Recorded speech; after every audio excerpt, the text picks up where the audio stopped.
Salut Falsaf, on se retrouve pour une nouvelle vidéo Lego Review aujourd'hui dans la gamme Harry Potter du set 76429, le Choixpeau magique. Donc sorti le 1er mars 2024 dans la sous-gamme des objets de collection dans la gamme Harry Potter. Évidemment, on est sous le label 18+, cela va de soi. On va tout de suite commencer cette review par la mini-figurine exclusive. Et donc ici vous avez la figurine d'Harry Potter qui est exclusive à ce set comme je viens de vous le dire. En réalité le seul élément qui est réellement exclusif c'est la tête, puisqu'effectivement cette tête donc avec deux nouvelles expressions faciales, ici la première avec Harry qui sourit et la seconde avec Harry beaucoup plus concentré avec les yeux fermés. Voilà, donc ça rajoute quelques petites expressions faciales à Harry qui sont surtout dans la scène où le Choixpeau va choisir sa maison. Néanmoins, est-ce que c'est réellement nécessaire? Pas plus que ça. Et je suis même presque sûr que cette tête-là, on la retrouvera dans de prochains sets. Peut-être une version aussi à l'échelle des figurines dans le château ou allez savoir quoi d'autre. Ce qui va être du torse, ce sera un torse qu'on aura déjà vu sur beaucoup de figurines de l'univers Harry Potter, mais pas que sur les figurines de ce personnage-là. Pour ce qui va être des jambes, ce sera des figurines, enfin des jambes sans articulation. J'ai évidemment viré la boîte afin qu'on puisse mieux voir le set en lui-même. Donc ce set est en réalité donc le Choixpeau magique qu'on voit dans divers films de la saga Harry Potter, qui va donc se diviser en deux parties, le chapeau en lui-même ainsi que le socle. Juste ici, d'ailleurs par ce dernier que nous allons commencer. Tout d'abord, on a les fameuses tiles qui représentent chacune des maisons de Poudlard, en commençant notamment par Gryffondor, Serpentard, Serre d'Aigle et Poufsouffle. Ces quatre-là donc sont tampographiés sur les tiles 2 par 2. Ça c'est plutôt sympa, on a des petites dorures ici sur les côtés, et sinon le gros du socle restera en noir, pour peut-être un peu plus d'esthétisme. Donc ça c'est plutôt sympa. On a seulement 4 petits studs qui vont retenir donc le Choixpeau par en dessous, juste ici donc sur cette plate, juste là. Maintenant on va pouvoir s'attaquer au Choixpeau en lui-même. Donc juste ici avec tout d'abord des petites tiles comme ceci en angle arrondi imprimé, voilà, avec des... On voit que le Choixpeau a été recousu. Pareil ici, cette fois-ci c'est un stickers. Pareil ici. Voilà, il n'y a que 2 stickers en réalité dans ce set. Donc c'est plutôt sympa.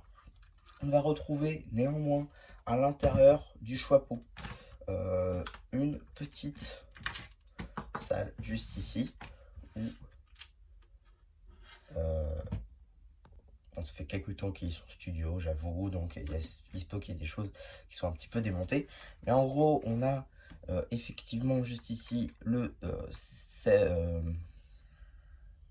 diadème, voilà, de Serre d'Aigle, la coupe de Poufsouffle, l'épée de Gryffondor, et enfin, ça il me semble que c'est Crux aussi, je crois, donc pour Serpentard, mais je sais plus exactement ce que c'est.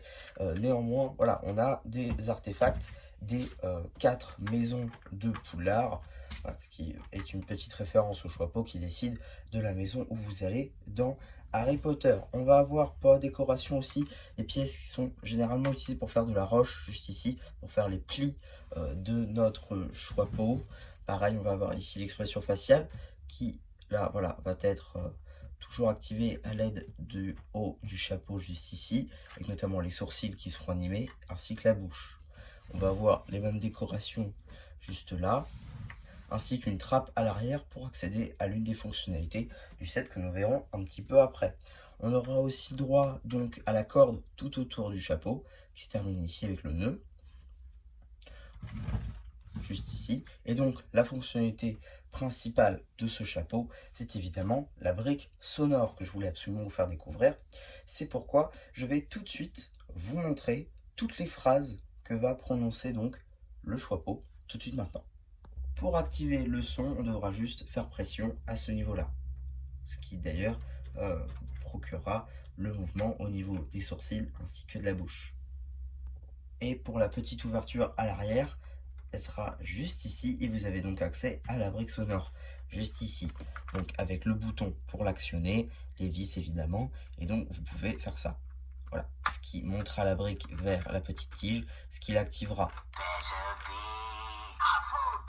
Voilà, un petit peu comment ça fonctionne. Place au son. À savoir qu'il y en a 31.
There's nothing hidden in your head the sorting hat can't see. So try me on and I will tell you where you ought to be. Better be Hufflepuff. Yes, clearly Slytherin. Hufflepuff. Gryffindor. Ah, yes, Gryffindor. Ah, yes, you belong in Hufflepuff. Ah, yes, Ravenclaw. Yes, clearly you belong in Ravenclaw. Ah, yes, you belong in Gryffindor. Ah, yes, you belong in Ravenclaw. Pour conclure, j'aimerais aussi signifier la présence de ce petit démon de brique, même si on va pas se mentir que tout le monde s'en fiche. Néanmoins, je trouve que c'est un excellent set pour l'exposition. La Fiole rajoute quelque chose en plus, même si le gros du set reste le choix pot. C'est un objet de décoration que tous les Potterheads, évidemment, devront se procurer pour toute nécessité, évidemment. Voilà. Le set est peut-être un peu cher pour ce que c'est, une centaine d'euros. C'est peut-être un peu trop extravagant, peut-être 70-80 sera peut-être le meilleur prix. Néanmoins, je trouve que c'est un bon set, peut-être un peu petit. Néanmoins, il prend la taille qu'il prend et cette brique sonore ajoute réellement quelque chose. Donc voilà un petit peu pour ma review de ce set, j'espère qu'elle vous aura plu. Surtout n'hésitez pas à me dire ce que vous avez pensé. J'aurais vu le post communautaire, à liker ce post ainsi que cette vidéo, à vous abonner parce que franchement j'ai mis très longtemps pour tourner tous les sons, traduire etc., etc. Donc ça a pris beaucoup de temps. Donc j'espère que vous le ferez. Et voilà, et du coup c'était un Charbu qui vous dit bye bye.